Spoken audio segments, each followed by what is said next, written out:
तो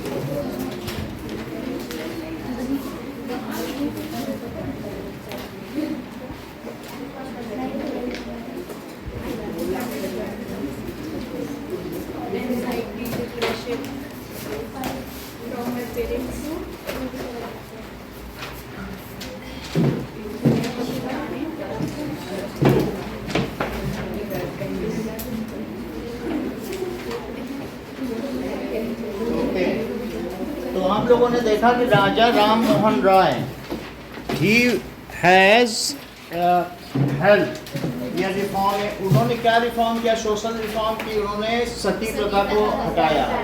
और ये बताइए विडोज री मैरिज किसने कराया?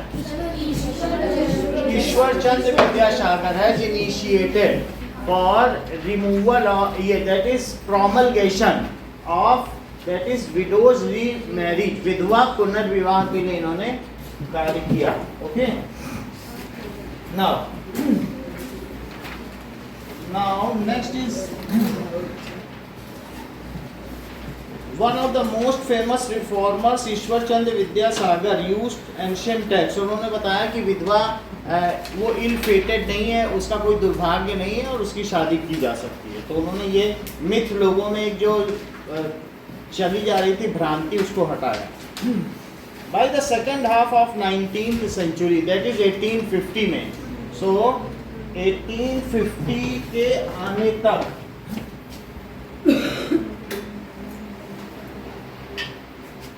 हमारी सिस्टरी उसको घुमा लो, ठीक है? Okay, now Telugu speaking area of Madras Presidency, that is Veerasalingam Pantulu formed an association for widow remarriage। यानी साउथ में भी जो तेलुगु है, आंध्र प्रदेश, वहाँ पर भी किसने ये इनिशिएटिव लिया? That is वीरसलिंगम,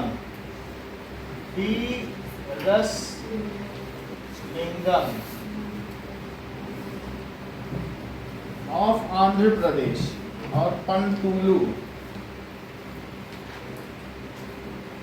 in Telugu speaking area.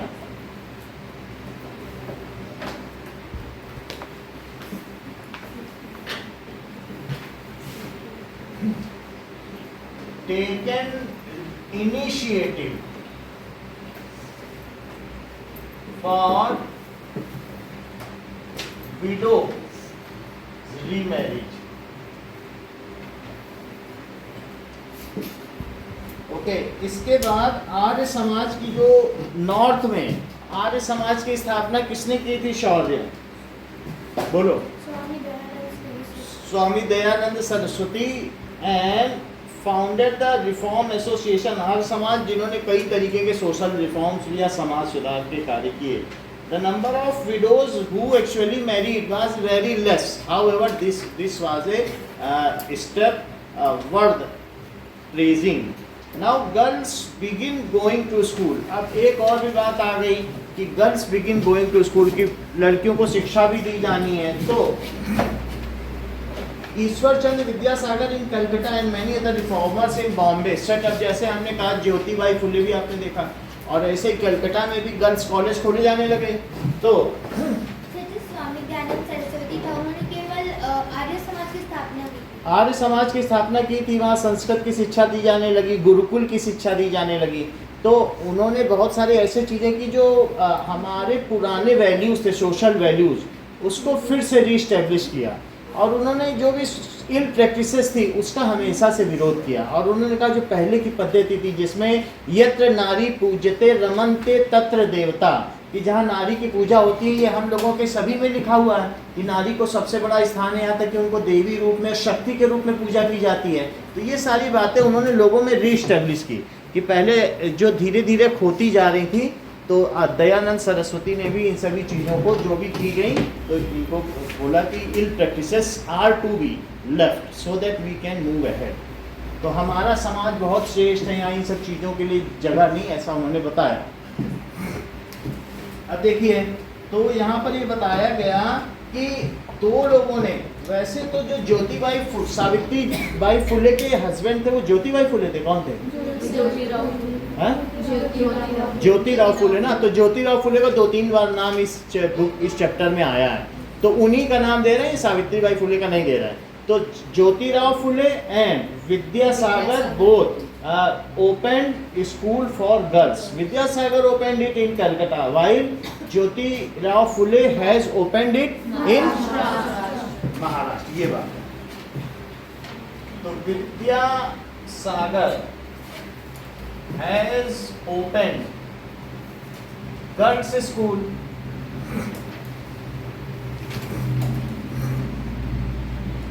in Calcutta,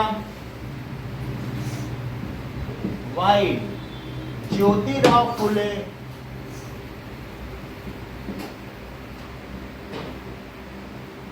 opened it in Maharashtra. वैसे बुक में मुंबई लिखा है तो मैं मुंबई ही लिख देता हूँ। चलो, एंड स्वामी दयानंद सरस्वती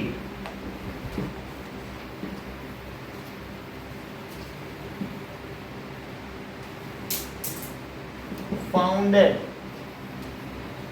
आर्य समाज। आर्य का मतलब होता है श्रेष्ठ समाज, तो श्रेष्ठ समाज वही है जहां पर इक्वलिटी हो, आर्य समाज। अभी भी बहुत सारे जो सरस्वती शिशु सदन है, सरस्वती शिक्षा सदन बहुत जगह खुले होते हैं कि नहीं, वो आर्य समाज के ही।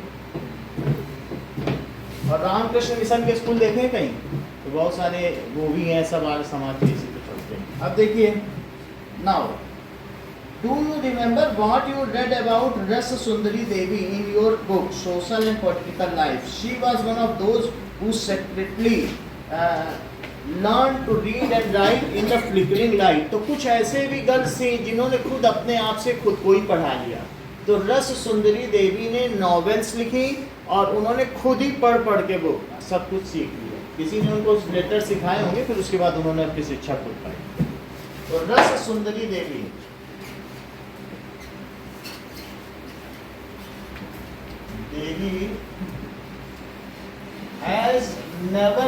had never gone to school,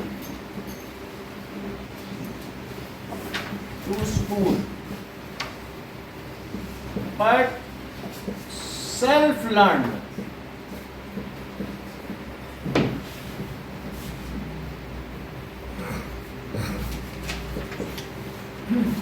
ठीक है,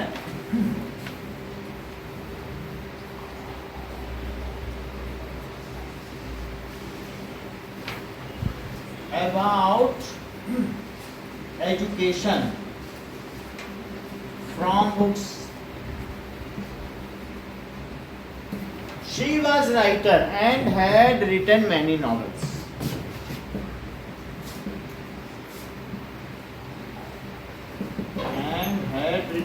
पहले ये माना जाता था कि गर्ल्स दूर जाएंगी तो फिर वो अच्छा नहीं है, फिर इधर उधर लोग टॉन्ट भी करते थे और उनको उसको अच्छा नहीं माना जाएगा, तो लोग लड़कियों को अपने घर में ही बंद करके रखते थे। तो लेकिन इन्होंने ऐसा नहीं किया। ये तो खैर घर में इसीलिए घर में पढ़ी, पर धीरे धीरे फिर स्कूलिंग शुरू हो गई। तो written, she was writer and written novels. ये भी बात हुई।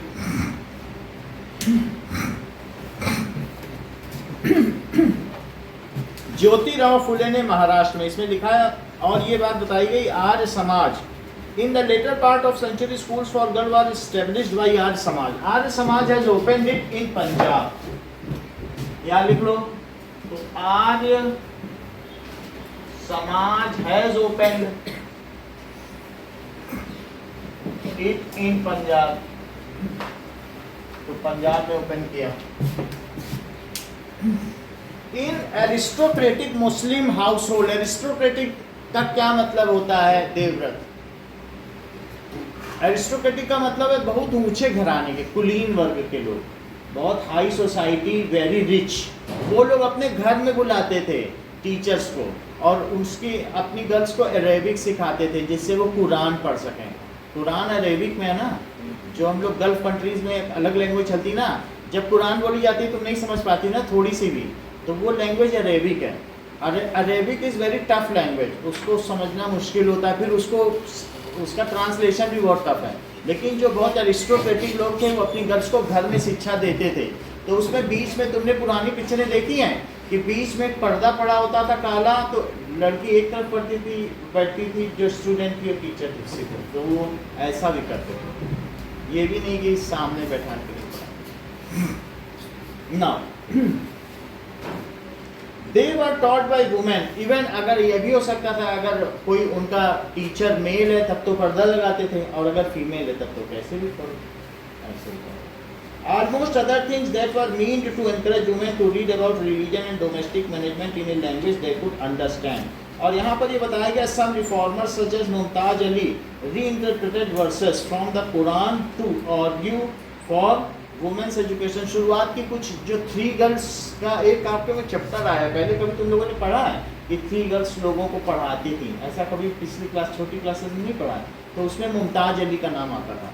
तो मुमताज अली और उसकी 2 सहेलियाँ अपने पैसे से अपना पैसा खर्च करके लोगों को पढ़ाते थे। तो Mumtaz Ali was such A reformer who initiated girls education. ठीक है, बड़ी बात है मुस्लिम में, एक तो खुद पढ़ना ही बड़ी बात है और फिर उसके बाद पढ़ाना, इनिशिएट करना, तो मुस्लिम में ये बड़ी बात है। तो Mumtaz Ali initiated girls education, लेकिन ये किसके लिए किया इन्होंने? For Muslim girls.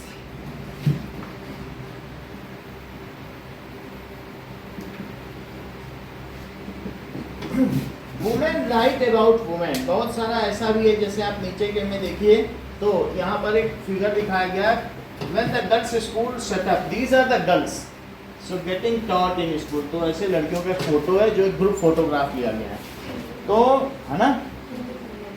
Muslim women like Begums of Bhopal played a notable role in promoting education among women. They founded a primary school. Aligarh में भी एक जो वहाँ की बेगम्स थी, तो नवाब होते थे, नवाब की कौन होती थी? बेगम। नवाब सबसे बड़ी पोस्ट होती थी, जैसे अवध के नवाब, एक ही तो नवाब होता था, लेकिन उनकी कई बेगम भी हो सकती थी। तो वो बेगम ने जो वहाँ की थी, बेगम जीनत महल या और कोई भी थी, तो उन्होंने क्या किया, अलीगढ़ में स्कूल खोला।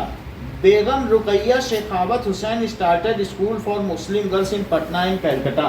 तो इन्होंने कई जगह है। तो बेगम ऑफ भोपाल ने क्या किया, बेगम रुकैया, जो नाम है उन्हीं के बेसिस पर लिख लो, तो बेगम रुकैया शेखावत हुसैन, तो इन्होंने क्या किया, स्टार्टेड मुस्लिम गर्ल्स स्कूल। क्योंकि अरेबिक हिंदू तो पढ़ना नहीं चाहते थे, तो हिंदू गर्ल्स तो संस्कृत पढ़ेंगी ना, और वहाँ अरेबिक कंपलसरी थी, तो इसलिए अलग अलग स्कूलिंग होती थी। वहाँ कुरान अवश्य पढ़ाई जाती थी। तो पहले भी आप जानते हैं कि मदरसे उनका प्राइमरी रहता है जिसमें कुरान ही पढ़ाई जाती है, तो उनका ये रहता है कि रिलीजियस टेक्स्ट ज़्यादा पढ़ा जाता है, तो वो हम लोग नहीं पढ़ेंगे, हम लोग वेद पढ़ेंगे। इसलिए स्टार्टेड मुस्लिम गर्ल्स स्कूल कहाँ पर बोला दिव्या? इन पटना और कहाँ? And Calcutta.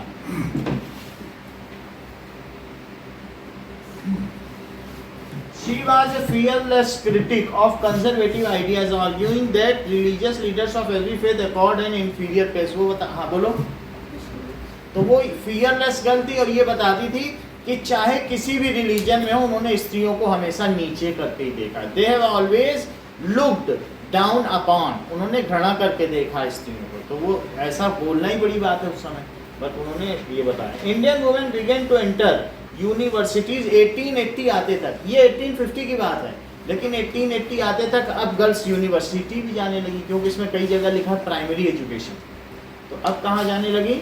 University. Some of them trained to be doctor, some become teacher, became teacher. Many women began to write and publish their critical values.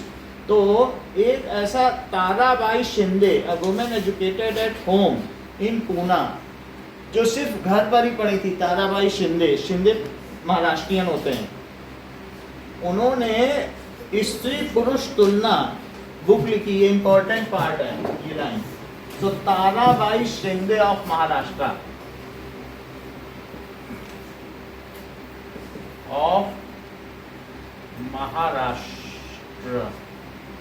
wrote स्त्री पुरुष तुलना। तो ये किताब लिखी थी, comparison between male and female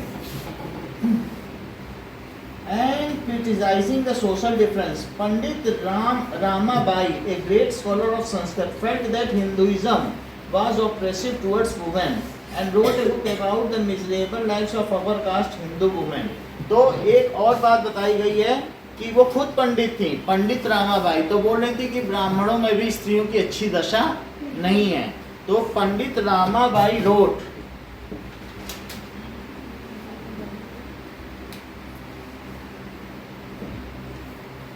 that girls of Hindu culture, upper caste, ठीक है, are not leading a good life. तो girls of Hindu culture led a miserable life, बहुत दयनीय दशा है। तो ये भी उन्होंने लिखा कि their life was miserable.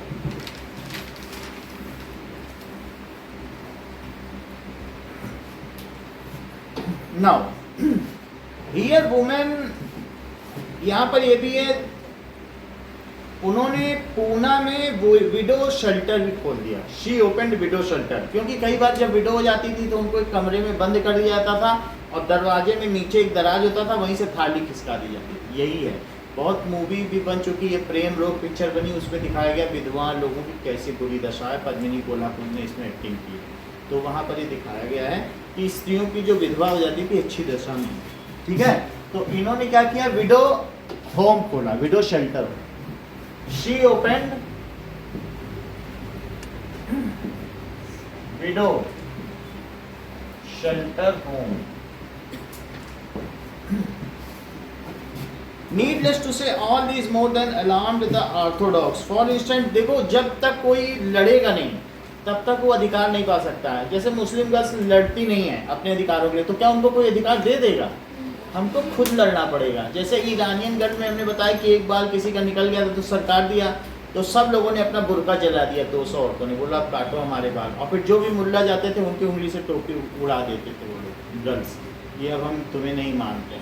भाई जब जो ऐसे कर रहा है तो वो इतनी पढ़ी लिखी है, स्कॉलर है, कोई डॉक्टर है, टीचर है, ऐसे बुर्का पहन के कब तक घूमेंगी? तो जब तक फाइट करोगे, फाइट से ही जो आपको अधिकार मिलते हैं वही मुख्य होते हैं। जैसे अब आप देखो कि पाकिस्तान को आसानी से पाकिस्तान मिल गया, तो आसानी से जब कोई चीज़ मिलती है तो फिर वहाँ पर अब वहाँ फ्रीडम नहीं है, वहाँ कभी कोई चला रहा है शासन, किसी को कोई भी मार रहा है। इट इज़ ऑल केओस इन पाकिस्तान, बिल्कुल अव्यवस्था है, क्योंकि उन्होंने कभी जान ही नहीं दी अपने देश के लिए, आज़ादी के लिए जान दी है।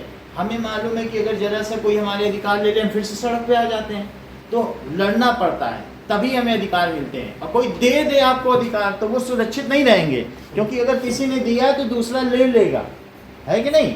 और जो एक बार जाग गया है नहीं हमें अपने अधिकार चाहिए, तो फिर कोई ले पाएगा क्या? तुम घर में भी अपने अधिकार मांगो कि नहीं मुझे मेरे भाई के बराबर अधिकार दो, तो फिर तब तुम्हारे कोई अधिकार लेगा?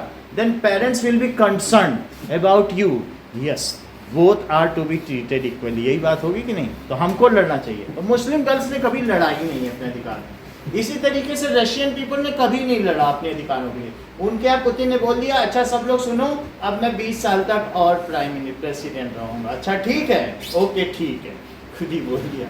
वहाँ के लोग, चाइना में भी यही है, जब तक लड़ोगे नहीं। नॉर्थ कोरिया में वो बोल देता है कि देख लेना जो आज रेड टी शर्ट पहन के आए तो उसका सर काट देना, अपने सिपाहियों से कह देता, तो उस दिन उसका सर काटा गया। तो जब वहाँ के लोग लड़ेंगे नहीं तो उनको अधिकार मिलेगा? जिसका ये हेयर स्टाइल हो उसका आज सर कटेगा। सुबह एक बार 7 बजे अनाउंस हो जाता है, जिसने 7 बजे की न्यूज़ नहीं सुनी बस गया सब उसको। वो किम जोंग उन वहाँ का राजा है, तानाशाह, ऐसा ही होता है। एक वहाँ का जो सेनापति था उसको यहीं आ गई थी, अच्छा तो मैं जब यहाँ पर वो भाषण दे रहा हूँ और तुम वहाँ यहीं करोगे, रखो इसको तोप के सामने, उड़ा दिया, सेनापति को उड़ा दिया। कोई अपनी बहन, छोटी बहन को बोला मैं बीमार हूँ, तुम मेरी जगह शासन संभालो, तो उसकी बहन शासन संभालने लगी। फिर जब वो बीमारी से उठ के, अच्छा तुमने ऐसा शासन संभाला है, तोप के सामने उड़ाओ इसको। उसने करीब करीब अपने पूरे परिवार को ही तोप से उड़ा दिया। नाउ तो हमें अपने अधिकारों के लिए लड़ना होगा, बात समझ में आई कि नहीं? Now as you can see, by the end of 19th century, women themselves were actively working for reform. They wrote books, edited magazine, founded school, ये सारा काम करने लगे। अब इसके बाद किस चीज की बारी आई? Women suffrage. सफरेज का क्या मतलब है ज्योति? Right to vote. अब जब उन्हें पॉलिटिकल राइट्स भी चाहिए थे, तो उन्होंने बोला कि पहले हमें वोट का भी अधिकार दो और साथ में पॉलिटिकल में भी हमें शेयरिंग चाहिए, पावर शेयरिंग, पावर भी चाहिए। Some of them joined various kinds of nationalist and socialist movement. तो वो पहले अपने अधिकारों के लिए लड़ रही थी, अब राष्ट्र के लिए लड़ने लगी। नेशनलिस्ट मूवमेंट है और सोशलिस्ट मूवमेंट। सोशलिस्ट का क्या मतलब होता है बोलो? करेक्ट, जैसा इन्होंने कहा समाजवाद, बहुत बड़ी बात बोली है कि सब इक्वल हो, अमीर का पैसा लेके गरीब को देना, यही सोशलिज्म है। ये बहुत बड़ी बात बोली सृष्टि ने कि समाजवाद एक ऐसी परंपरा है जिसमें कोई अमीर ना हो, कोई गरीब ना हो। अमीर से हायर टैक्स लो और गरीब को फ्री में सब्सिडी दो। क्या भारत में चल रहा है? तो हाँ चल रहा है। ये कब तक चलता रहेगा? जब तक सब एक जैसा सबके पास सब कुछ नहीं हो जाए। तो इस मूवमेंट में भी एक मूवमेंट होता है, तो सोशलिज्म एक मूवमेंट है। यूपी में अखिलेश यादव और उनके पिता मुलायम सिंह यादव है, उन्होंने समाजवादी पार्टी की स्थापना की, लेकिन खास ऐसा कुछ किया नहीं, बस इसी के आधार पर उन्होंने।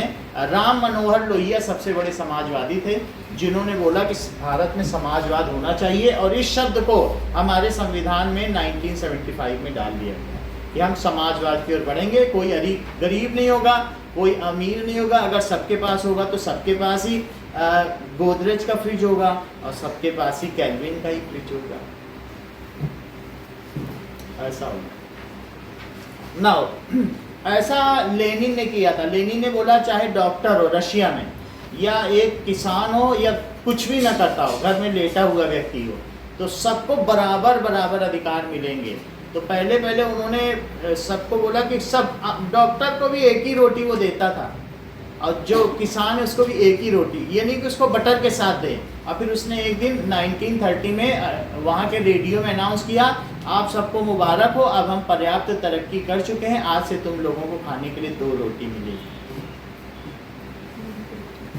तो वहाँ जब लोगों ने देखा कि वो सोशलिस्ट है, सोशलिस्ट, तुम्हें मालूम है USSR नाम था रशिया का, यूनाइटेड, अभी रशिया है, पहले क्या था USSR, तो United socialist, that is democratic, वहाँ पर रिपब्लिक। समझ में आ गया कि नहीं?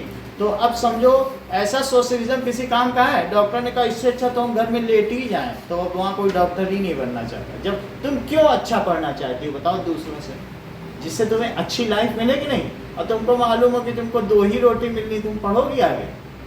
तो सोशलिस्ट मूवमेंट अच्छा करके नहीं देखा जाता, ये फेल हुआ, लेकिन रशिया में अभी भी चल रहा है। फिर लोग सोते ही रह गए, फिर उन्होंने कहा कुछ भी नहीं करना, अच्छा जाओ तुम ही बनो, हमें तो 2 ही रोटी मिलनी। तो ऐसे मूवमेंट ही बेकार हो गए नहीं। इन द 19th सेंचुरी, अब देखो उन्होंने, बहुत सारे लोगों ने नेशनलिस्ट मूवमेंट ज्वाइन किया और बहुत सारे लोगों ने सोशलिस्ट। सोशलिस्ट का मतलब समझ में आ गए? सोशलिस्ट का मतलब अमीर गरीब कोई ना रहे, इसके लिए। In the 20th century, leaders such as Jawaharlal Nehru and Subhash Chandra Bose lent their support for demands of greater inequality. Jawaharlal Nehru ने तो ये बोल दिया कि औरतों तुम नेशनलिस्ट मूवमेंट यानी राष्ट्रीय आंदोलन में हिस्सा लो, जब हम आज़ाद होंगे तब तुमको सफरेज भी देंगे, सारे अधिकार देंगे। अभी तो नहीं मिल सकते, अभी तो उनके हाथ में सत्ता, लेकिन तुम लड़ो। तो फीमेल हमारे आप आगे के 9th क्लास में देखोगे तो महाराष्ट्र में, पूना में, और बहुत सारी औरतों की फोटो है कि वो लोग झंडा लेके निकली हैं चूल्हा चौका छोड़ कर के, किस लिए कि हम राष्ट्र को आज़ाद करें। कास्ट एंड सोशल रिफॉर्म्स, ये तो फीमेल के बारे में हो गया, आपने देखा कि कैसे कैसे हुआ। अब देखो कास्ट एंड सोशल रिफॉर्म्स, ऊपर के फिगर में आते हैं, तुम क्या देखती हो बताओ? Child marriage, caste and social reforms. पहले चाइल्ड मैरिज भी हो जाती थी, यानी कि 8 इयर्स 9 इयर्स की गर्ल्स की शादी हो जाती थी, लेकिन बाद में ये बोला गया नहीं 16 इयर्स की गर्ल्स होनी चाहिए शादी के लिए। फिर बाद में ये बढ़ा के कितनी कर दी गई? 18। और बॉयज़ के लिए 21 क्यों की गई श्रेया? और हाँ बोलो। उनकी मेच्योरिटी देर में आती है और गर्ल्स जल्दी मेच्योर हो जाती है, उनकी प्यूबर्टी भी जल्दी आती है तो मेच्योरिटी भी जल्दी आती है। इस वजह से जब तक पूरी तरीके से पूरी ग्रोथ हो जानी चाहिए बॉडी की, तो 18 इयर्स में गर्ल्स की पूरी ग्रोथ हो जाती है। अब बॉयज़ 21 इयर्स के बाद फिर और नहीं बढ़ते हैं, 21 इयर्स में जितना बढ़ना होता है बढ़ जाते हैं, ये चीज़ें। अब चाइल्ड मैरिज रेस्ट्रेंट एक्ट भी था, तो चाइल्ड मैरिज रिस्ट्रेंट एक्ट कब पास हुआ? Passed without the kind of bitter debates, ये आसानी से पास हो गया। और इसमें क्या एज रखी गई बताइए? इन 1929 चाइल्ड मैरिज को रोकने का एक्ट। रिस्ट्रेन का क्या मतलब होता है? रोकने का एक्ट। इन 1929 चाइल्ड मैरिज रिस्ट्रेन का मतलब देवव्रत क्या है? Act was passed. और फिर बोलो उस समय क्या एज रखी गई गर्ल्स की और बॉयज की? यही रखी गई। Later it was amended age 21 and 18। अच्छा, कास्ट एंड सोशल रिफॉर्म्स देखो। Some of the social reforms we have been discussing. Caste inequalities, Raja Ram Mohan Roy translated an old Buddhist text. Raja Ram Mohan Roy ने और क्या किया था निखिल? कुछ काम किया था? सती प्रथा बैन की थी। तो उन्होंने, राजा राम मोहन राय ने एक बुद्धिस्ट टेक्स्ट दिखाया जो दिखाता था कि भगवान बुद्ध किसी को भी अपने धर्म में शरण दे देते थे। बुद्धम शरणम गच्छामि, धम्मम शरणम गच्छामि, ऐसे बोलते थे वो लोग। मैं धर्म की शरण में, धर्म की शरण में, धम्मम बोलते थे वो धर्म को, ठीक है कि नहीं? तो इस तरीके से बोलते थे लोग, फिर उनके शिष्य बन जाते थे। तो उन्होंने किसी को रोका नहीं, दलित को भी नहीं रोका। तो उन्होंने बताया राजा राम मोहन राय ने कि बुद्ध के टेक्स्ट में देखो सब लोग इक्वल हैं, वैसे ही हमें भी इक्वल होना चाहिए। और ऐसा करने के लिए उन्होंने क्या किया? The Prarthana Samaj adhered to the tradition of bhakti that believed in spiritual equality. In Bombay the Paramhansa Mandali was founded in 1840 to work for the abolition of caste. एक ऐसी मंडली बनाई गई जिसमें कोई भी आकर के वो करताल बजा सकता था, भक्ति कर सकता था। जो भक्ति मंडली होती है ना, उसमें कोई ब्राह्मण नहीं था, कोई शूद्र नहीं था। तो परमहंस मंडली वाज मेड। अब क्या ये राजा राम मोहन राय के, ये क्लियर तो नहीं है, आगे पढ़ने तो क्लियर होगा। तो ऐसा लिखा गया है कि Paramhans Mandali was founded in 1840। In 1840 Paramhans Mandali was founded, ठीक है? तो वो किस लिए थी बताइए? And all members of all cast. हाँ,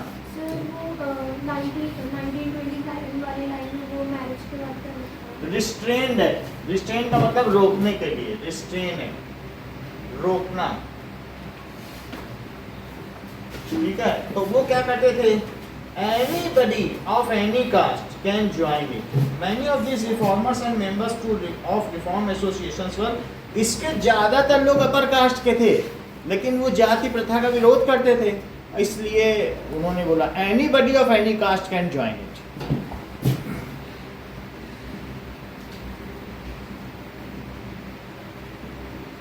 Caste can join it. अब देखो, in secret meeting these reformers could violate caste taboos on food and touch. is an effort to get rid of hold of caste prejudice। तो ये जो अपर caste के लोग थे ना, वो अपने समाज में जब मीटिंग करते थे तो शूद्र को या मोची को, चमार को बुलाते थे। तो अभी देखो, अभी हमें बोलने में भी ऐसा लगता है अरे ये मोची बोल दिया, लेकिन ऐसा होना नहीं चाहिए था हमारी सोसाइटी में, क्योंकि जैसे हम इंजीनियर बोलते हैं वैसे मोची भी है, सबका अपना सम्मान होना चाहिए। लेकिन हम लोगों का जो पुराना चला आ रहा है उसमें इस तरीके का वर्टिकल डिवीजन कर दिया है, अदरवाइज सब अपने काम की वजह से ही तो ऑनर पाते हैं। तो इसलिए जब फर्स्ट वर्ल्ड वार और सेकंड वर्ल्ड वार हुआ तो अंग्रेजों को जूतों की ज़रूरत पड़ी, तो अपर कास्ट में कोई जूते नहीं बनाता था, तो मोची लोगों ने उसके लिए हाई पैसे लिए, बहुत ज़्यादा डॉलर, और उन्होंने उनको जूते बना के दिए। इसी तरीके से जब अलग अलग चीज़ों की ज़रूरत पड़ने लगी जैसे जैसे, तो ये जो लोअर कास्ट के लोग थे इन्होंने बहुत हाईली पेड किया, फिर इकोनॉमिकली ग्रो कर गए। तो इस तरीके से तब इनका थोड़ा सा, जब इकोनॉमिकली कोई चीज़ ग्रो कर जाएंगे तो फिर तो नाम होगा। तो इसलिए तो एनीबॉडी कैन ज्वाइन। तो ये बताया गया प्रार्थना समाज के लोग उनके साथ बैठते थे, लोअर कास्ट के लोगों के साथ, और उनके साथ चाय पीते थे। प्रार्थना समाज एक भक्ति मंडली थी जिसमें ये लोग करताल बजाते थे, जैसे चैतन्य महाप्रभु नहीं बजाते हैं, तो दे वर डूइंग भक्ति।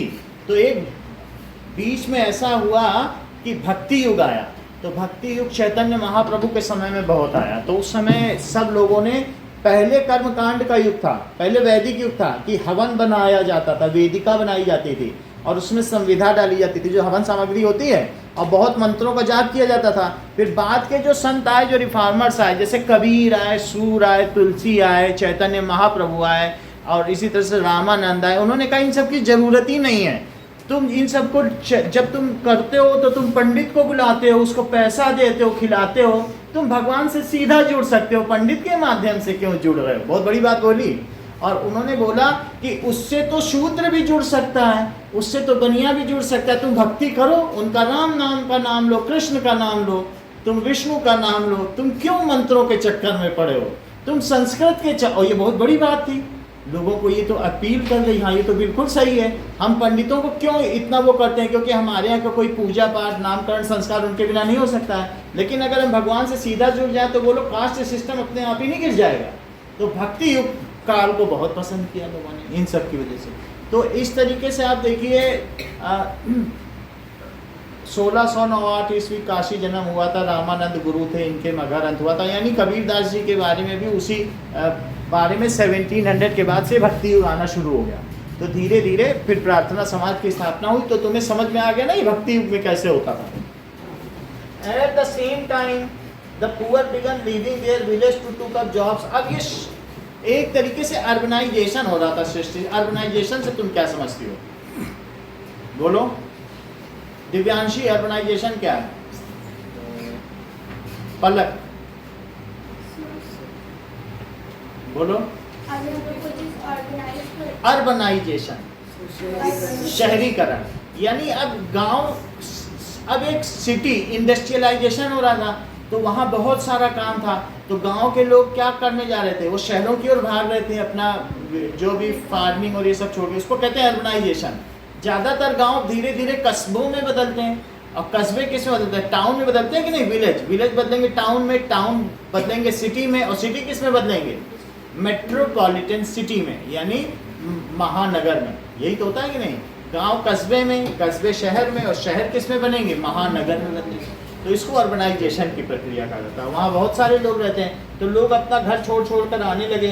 फिर इसके बाद वे क्या करने लगे, देयर वर फैक्ट्रीज। तो वहाँ पर और क्या था बताइए, जॉब्स इन म्यूनिसिपालिटी। हाँ बोलो। कस्बा का मतलब है कि जहाँ ना गांव जैसा हो ना शहर जैसा, कुछ चीज़ें तो हों, प्राथमिक विद्यालय हो, गांव में कुछ नहीं होगा। लेकिन जो कस्बा होगा वहाँ हायर एजुकेशन नहीं होगी, वहाँ बहुत बड़े हॉस्पिटल नहीं होंगे कैंसर के, लेकिन छोटे मोटे हॉस्पिटल होंगे, प्राइमरी स्कूल होंगे, सेकेंडरी तक भी हो सकते हैं, हायर सेकेंडरी 10th तक भी हो सकते हैं। तो जो मिडिल हो, जहाँ सारी सुविधाएं ना हो लेकिन अब धीरे धीरे हो रही हों, तो उसको कस्बा कहते हैं, उसको टाउन कहते हैं, टाउनशिप। और टाउन फिर किस में बदल जाएगा, अगर मान लो उसमें हायर सेकेंडरी आ गया, वहाँ एक डिग्री कॉलेज हो जाए, तो फिर वो सिटी हो जाए, और बहुत बड़े हॉस्पिटल हो जाए, तब सिटी होगा ना, बाकी सब सुविधाएं होती हैं। तो अब उनको किस में जॉब मिलने लगा बताओ, म्यूनिसिपालिटी, नगर महापालिका में जॉब मिलने लगा। सब तरीके के जॉब होते हैं, तो म्यूनिसिपालिटी तो सफाई भी करवाती, सब कुछ कराती है, इलेक्ट्रिसिटी का भी काम करती है।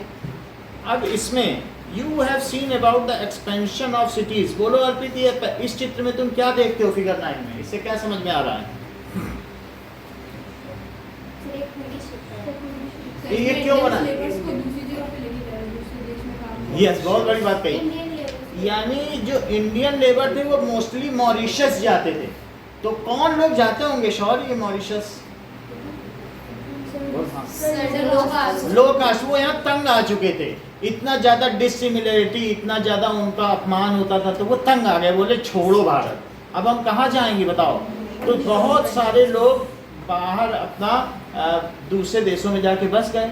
सो दे गॉट सेटल्ड। और इसी तरीके से पूरे वर्ल्ड में आज अगर आप किसी भी देश में जाओ तो 20% जनसंख्या भारत की है। कुछ तो अपने आप जाके बस गए और कुछ को अंग्रेजों ने वहाँ पर ले जाके गुलाम बनाया।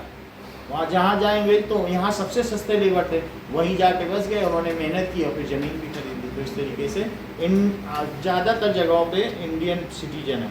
तो यहाँ पर आप देखिए ड्रेन्स हैज़ टू बी डग। जब नया शहर बनता है तो क्या होगा बोलो? ड्रेन्स डग होंगे, कुली की ज़रूरत होगी, डिगर्स की ज़रूरत होगी, ब्रिक लेयर्स।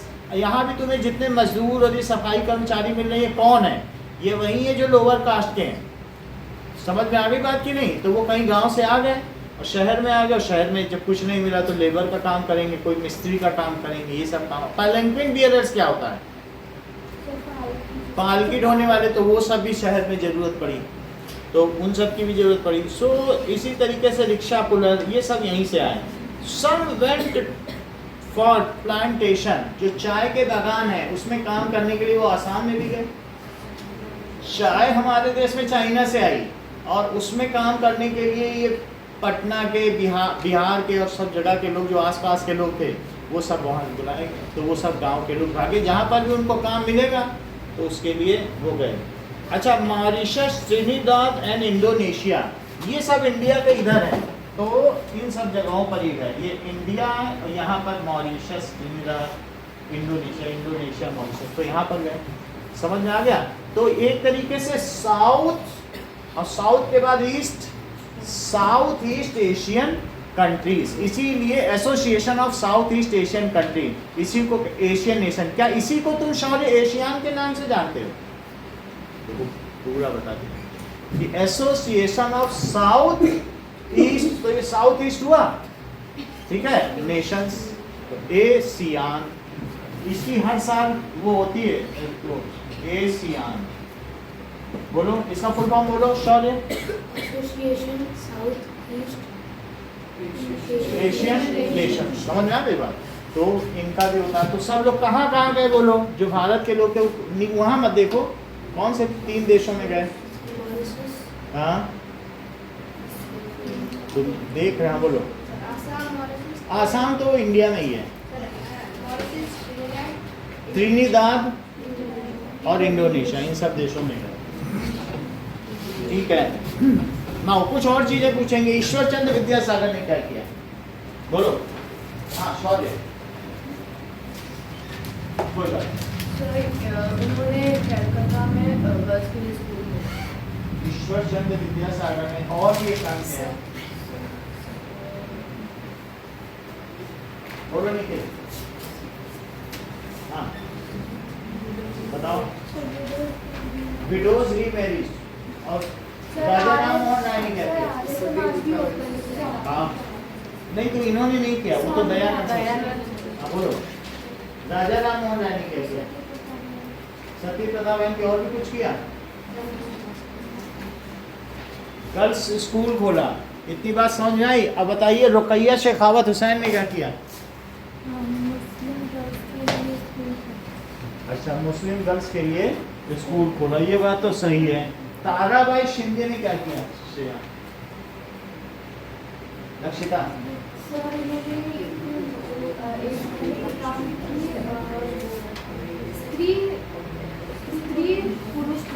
स्त्री पुरुष तुलना पर एक बुक लिखी, ये बिल्कुल ठीक है। रस सुंदरी देवी ने क्या किया?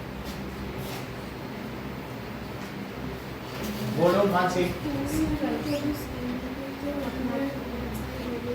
खुद पढ़ाई की और बहुत सारे। राजा राम मोहन राय ने क्या किया? ईश्वरचंद्र विद्यासागर ने क्या किया? रुकैया बेगम ने क्या किया? आर्य समाज की स्थापना किसने की? आर्य समाज की स्थापना किसने की? और आर्य समाज ने क्या किया? आर्य समाज ने जो बुद्ध मैनेज आर्य समाज ने स्कूल स्कूल खोले, ठीक है। रुकैया बेगम ने क्या किया? बेगम उन्होंने स्कूल्स खोले थे मुस्लिम गर्ल्स के लिए। मुस्लिम गर्ल्स के लिए उन्होंने स्कूल खोले थे। कहाँ कहाँ खोले थे? कलकत्ता में खोले थे और पटना में खोले थे। खोले पटना और कलकत्ता में खोले थे, ठीक है। ताराबाई शिंदे ने क्या किया? ताराबाई शिंदे ने बुक लिखी थी जिसका नाम था 1929 में क्या हुआ? चाइल्ड मैरिज रेस्ट्रिक्टेड पास हुआ। ये बताइए कि सती प्रथा कब बैन हुई? 1820।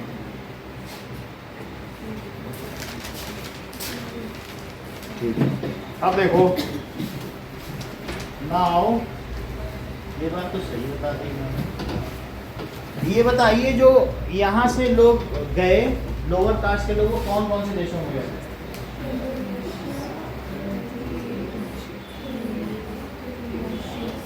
बता नहीं रही।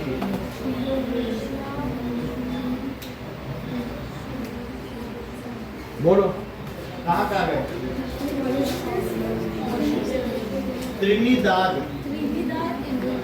ठीक है। नाउ तो why they have gone there? Why it is called infiltration? एक जगह से दूसरी जगह जाना इन शिप में। तो ये शिप ये पाल वाली नाव है, कपड़े बंधे हैं कि नहीं? तो इस तरीके की नाव है पुलिस शिप। तो इसमें क्या होता है, कपड़े को इधर उधर कर दो घुमा के तो वही नाव चलने लगती ना, पहले ऐसे ही चलती थी। तो इससे वो लोग गए क्योंकि दे वर ह्यूमिलिएटेड। अब आगे देखो, next is who could produce shoes. जरा ये देखो, तो ये दिखाया गया हु कुड प्रोड्यूस शूज में कि लेदर वर्कर्स, जब फर्स्ट वर्ल्ड वॉर हुआ तो शूज की जरूरत पड़ी लोगों को, तो वो लोग कौन जूते बनाएगा? लेदर वर्कर्स या मोची बनाएंगे, और कोई बनाता नहीं था, तो उन्होंने उसके लिए हैवी प्राइसेस दिए। देयर वर अदर जॉब्स, जैसे army offered opportunities. Mahar people जो अनटचेबल थे फाउंड, एक महार रेजिमेंट थी, तो जब कोई भी रेजिमेंट होती थी तो वहाँ साफ सफाई का काम होता था, तो एक ऐसी रेजिमेंट भी चलती थी साथ में, तो उसमें कौन लोग जाएंगे? महार रेजिमेंट। क्या तुम्हें मालूम है B.R. अम्बेडकर राव के पिता कौन थे? क्या वो एक महार थे? वो भी अनटचेबल थे, ठीक है कि नहीं? तो महार रेजिमेंट भी एक ऐसी थी और बहुत सारे लोगों को ब्रिटिशर्स ने उसमें जॉब दिया। B.R. अम्बेडकर भी ऐसे ही थे। नो प्लेस इनसाइड रूम, अगला देखो क्या लिखा है, इसका क्या मतलब है ज्योति? नो प्लेस इनसाइड रूम, इसका मतलब बताओ, बोलो। सर उसमें लोगों का क्लास के लोगों को बैठाया नहीं जाता, उनको वरांडा में बैठाया जाता। वरांडा में पहले तो उनको पढ़ाया नहीं जाता था, अगर और वो बाहर बैठ के मोर ओवर अगर कोई पढ़ना ही चाहता था तो बाहर बैठ के पढ़ते। पहले वो क्लास की सफाई करेंगे फिर बाहर बैठ के पढ़ेंगे। अब ये देखो, that is Dublas of Gujarat carrying mangoes to the market. इसमें क्या दिखाया गया है? ये लेबर थे, अपर कास्ट के लैंड ओनर्स के, कल्टीवेट करते थे उनकी फील्ड, और इनको इस तरीके से दिखाया गया है कि वो अपनी आजीविका चलाते थे। Demands for equality and justice, तो यहाँ दिखाया गया है कि by the second half of 19th century, second half of 19th century कब से कब तक होगा Ayushi?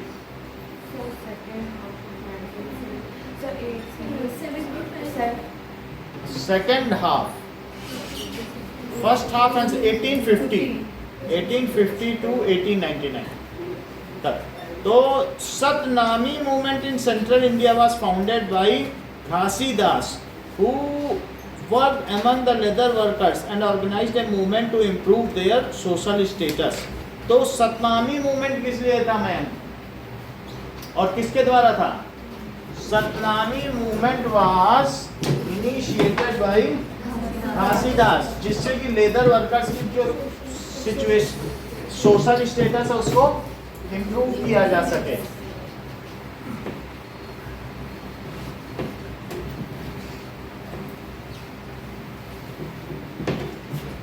Now, Satnami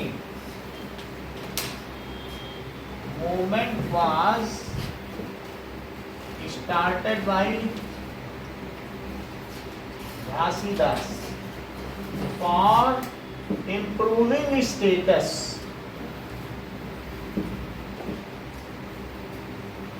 of shoe workers या leather workers, shoe makers.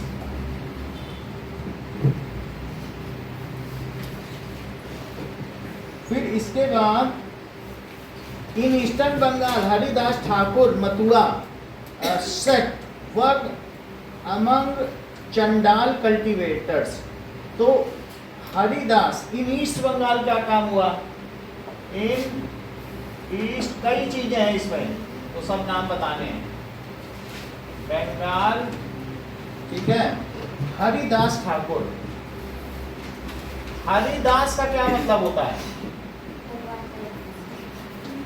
भगवान का दास। वैसे हरिदास उन लोगों को भी कहा जाता था जो लोअर कास्ट के लोग होते थे, उनको जो महात्मा गांधी ने हरिजन भी कहा है। तो हरिदास ठाकुर, वैसे इनकी क्या कास्ट थी ये पता नहीं, लेकिन इन्होंने मतुआ सेक्ट के लिए, सेक्ट का क्या मतलब होता है, सेक्ट पंथ, सेक्ट का मतलब है पंथ। जैसे ऐसे सनातन धर्म में बहुत सारे पंथ है, वैष्णव संप्रदाय है जो शिव की पूजा करें, शैव संप्रदाय, रामानुजा संप्रदाय जो राम की पूजा करें, अलग अलग पंथ हैं। और बहुत सारे और भी पंथ हैं, जैसे आप ये कह दो कि पंजाबी लोग, सिख लोग, ये पंथ माना जाता है। सनातन में से कई धर्म निकले हैं कि नहीं, तो वो सब उसके क्या कहे जाते हैं, पंथ। अगर क्रिश्चियन को छोड़ दिया जाए और मुस्लिम को छोड़ दिया जाए तो सभी बाकी सभी धर्म संसार के सनातन से ही निकले हुए हैं, तो वो सब उसके पंथ हुए कि नहीं। तो अब इन्होंने किसके लिए काम किया, Matua. So he has work for Matua sect. बोलो, बंगाल लिखो। सो ईस्ट बंगाल, अच्छा हाँ ठीक है। तो work for Matua sect. Matua एक जाति होती है, मतुआ। और सेक्ट का क्या मतलब है, पंथ, जो सनातन धर्म से निकले हुए हैं, तो उनके लिए काम किया। He proclaimed the idea of unity. He argued against the treating people unequally on the basis of caste. According to him, all humankind belong to same caste. One of the famous statement was, he stated, उन्होंने कहा that all humankind belong to same caste. Humankind belong to same caste, सबकी cast same. ठीक है, उन्होंने बताया ओरु जाति ओरु मतम, ओरु मतम ओरु देवम मनुष्यान। ओरु का मतलब वन, ओरु जाति, एक ही जाति है और सबका मत भी एक ही है, ओरु मतम। ये किसने कहा, अकॉर्डिंग पढ़ो जरा, श्री नारायण गुरु ने उन्हीं का दिया। सो अब इसको अलग से लिखो, ओरु जाति ओरु मतम ओरु दैवम और मनुष्यानु। मनुष्यानु इसका मतलब क्या है, एक जाति, one cast, one religion, one God, for all human, for all human. It was stated by, ये कहाँ पे थे Aditi, stated by Shri Narayan Guru.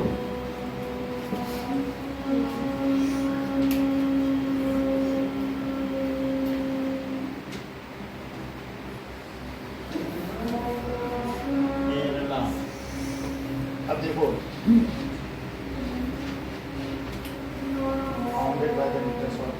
all these sects were founded by the leaders who came from non-Brahmin caste. ये सभी all these sects, ये जो पंथ बनाए गए, मतलब एक धर्म था सनातन, लेकिन उससे कई पंथ बने।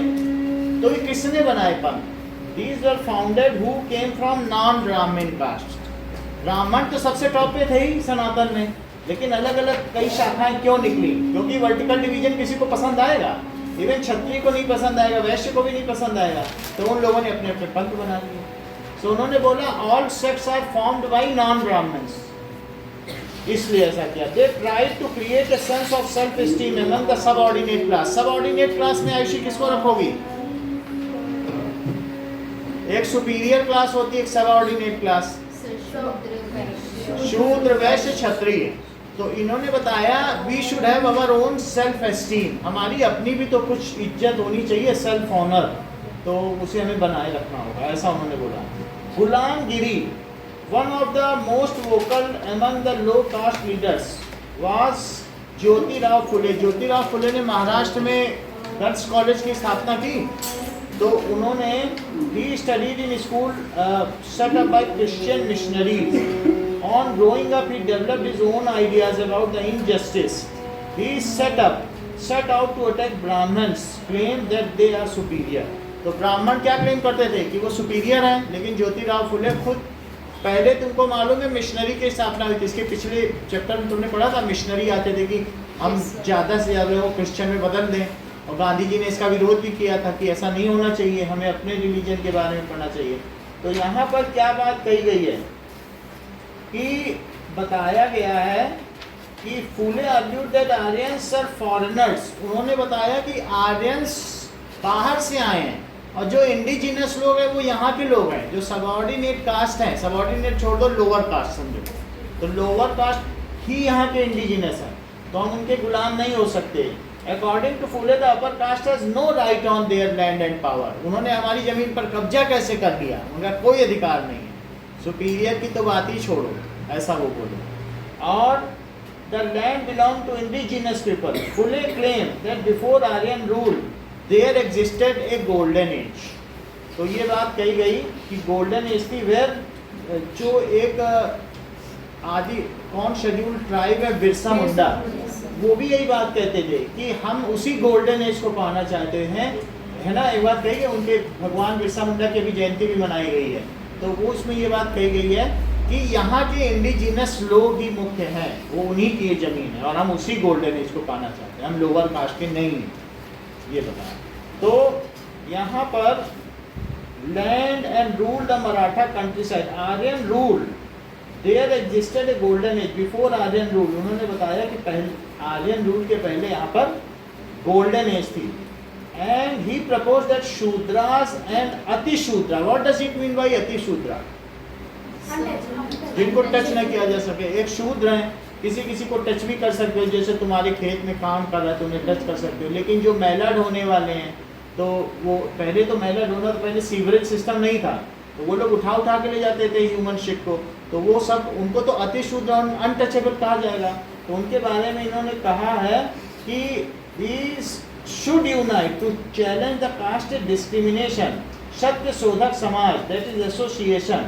फुले established propagate caste equality. Jyotirao Phule established सत्य शोधक समाज, ये संस्कृत में भी था क्या, सत्य शोधक समाज की स्थापना की। ज्योतिराव फुले established सत्य शोधक समाज।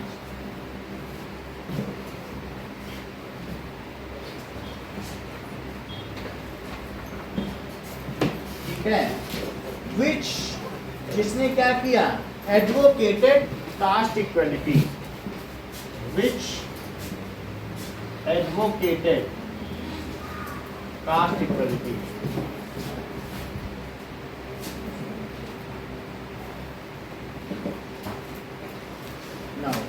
इसके आगे कल इसके क्वेश्चन थोड़ा सा बचा है, वो कराएंगे। और अगला चैप्टर है, ये भी है, 9th भी है क्या? Making of custom woman.